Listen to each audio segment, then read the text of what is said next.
À jamais, si soit. Comment vous allez? Je vais bien chez vous? Ça va aussi. Très bien. Nous aimerions vous poser quelques questions concernant le temps de carême qui va débuter le mercredi des Cendres. Juste. Ok. Alors, que signifie le mercredi des Cendres qui débute, qui démarre le carême? Oui, comme vous venez de le dire, le mercredi des Cendres. Nous débutons toute une période et qui fera 40 jours où le chrétien aura à réfléchir sur soi, à se convertir, à se tourner vers Dieu et non pas se tourner contre Dieu. Oui, oui. Parce que ça fait longtemps on s'est toujours tourné contre Dieu. On a toujours été désobéissant. C'est l'occasion. Le mercredi ouvre toujours habituellement cette période. Et la cendre, nous savons ce que c'est. La cendre symbolise la poussière et puis la mortalité. Et dans Genèse 3, déjà verset 1, ou bien verset 19, il y a le Seigneur qui dit tu es poussière et tu retourneras à la poussière. Donc, c'est un temps particulier. Disons, le mercredi des Cendres ouvre la porte à un temps de repentance. Oui, de conversion. D'accord.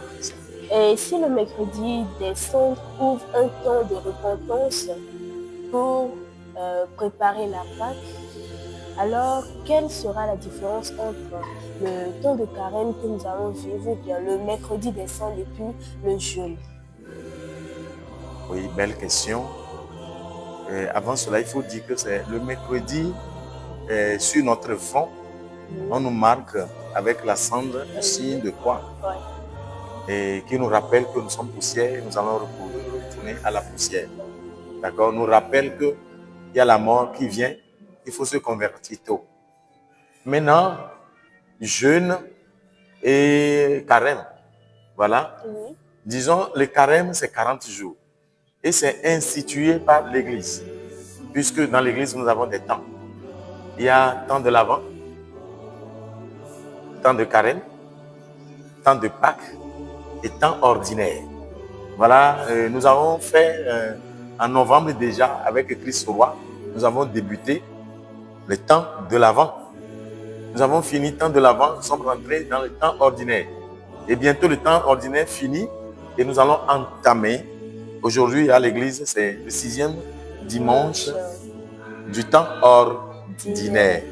Maintenant, avec le mercredi prochain, le 18, nous entrons dans les 40 jours de préparation. Maintenant, on peut dire ce jeûne par rapport à ce jeûne ou bien temps de carême, c'est temps préparé par l'Église. Et c'est un temps collectif pour tout le monde, pour l'Église entière. D'accord? Maintenant, pour le jeûne personnel, par rapport au carême, c'est un jour ordinaire que moi je prends. Et on peut dire que c'est individuel. C'est-à-dire, on ne peut pas imposer le carême à tous si ce n'est pas dans le temps de l'Église, temps de carême de l'Église. Mais moi-même, je décide individuellement, vraiment renoncer à certaines choses pour mieux refaire ma vie, revoir ma vie devant Dieu. Ça, c'est personnel, c'est individuel, le jeûne ordinaire. Et le carême, c'est le temps où le Seigneur invite toute l'Église à pouvoir marcher désormais à la suite du Christ. D'accord. Merci bien, mon Père. Donc, le jeûne ordinaire, c'est un jour que moi-même je prends pour me repentir. Oui. Et le carême, c'est tout un truc collectif. Oui. D'accord. Collectif. Oui. Ça fait partie des temps de l'Église où l'Église marche ensemble. Oui. Mais pour un jeûne personnel ordinaire, c'est moi-même qui décide. J'aimerais aussi demander, alors, est-ce que le jeûne est vraiment important durant le temps de carême? Et si oui, alors pourquoi? Oui, le jeûne est tellement important.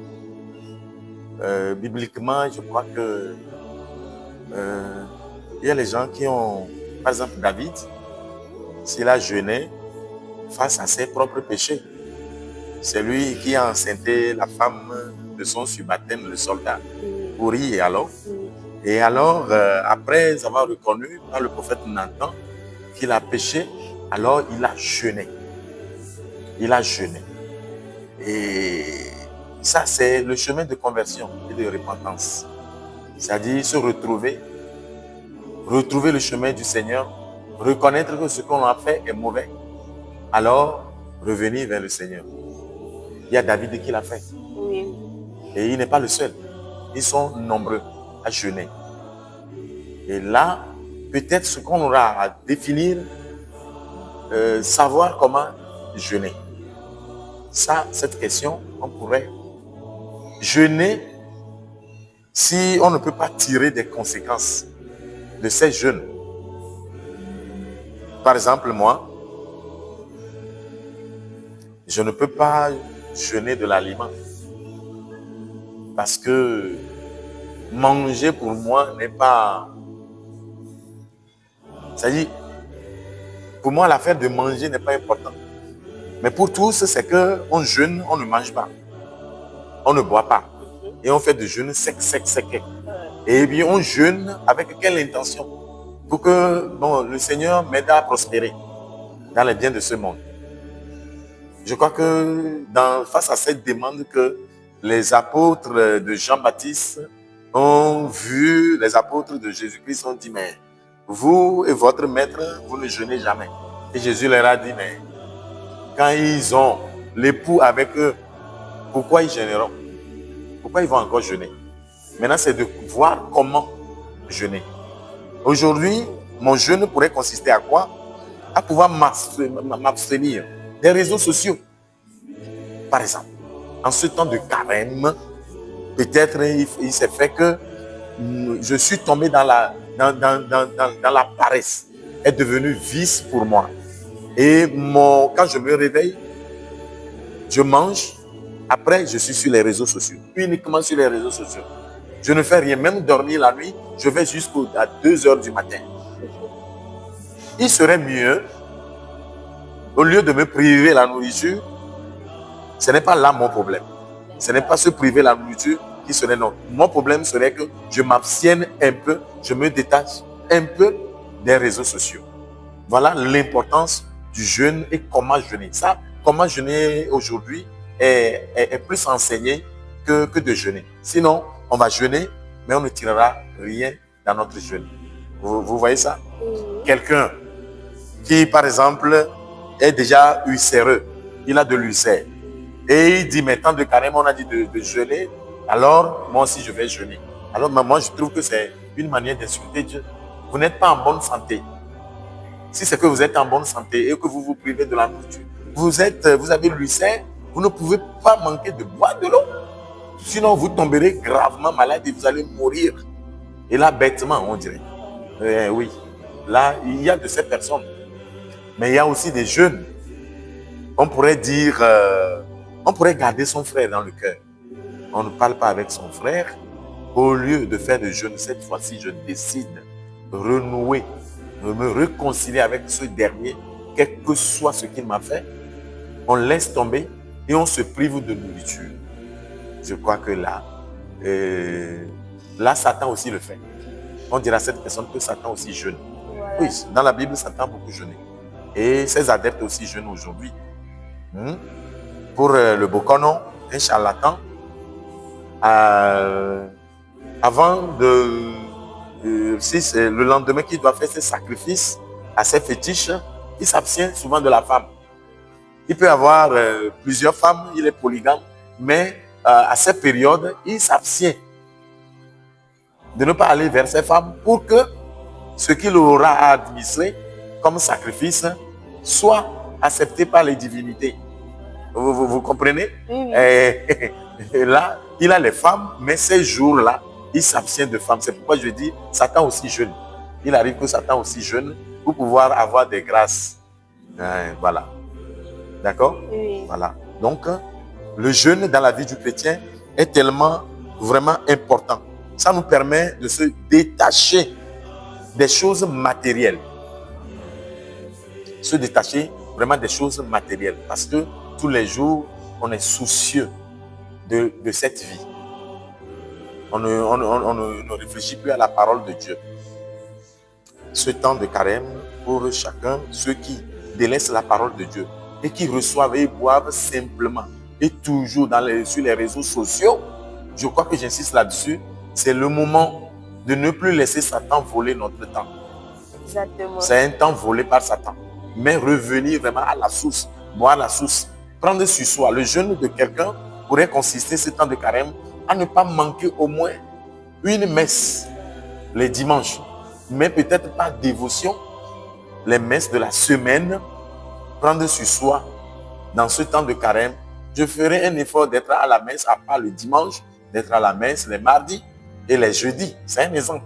Tout au long de ce temps de carême. Ça, c'est une bonne résolution. Je crois que c'est une forme de jeûne.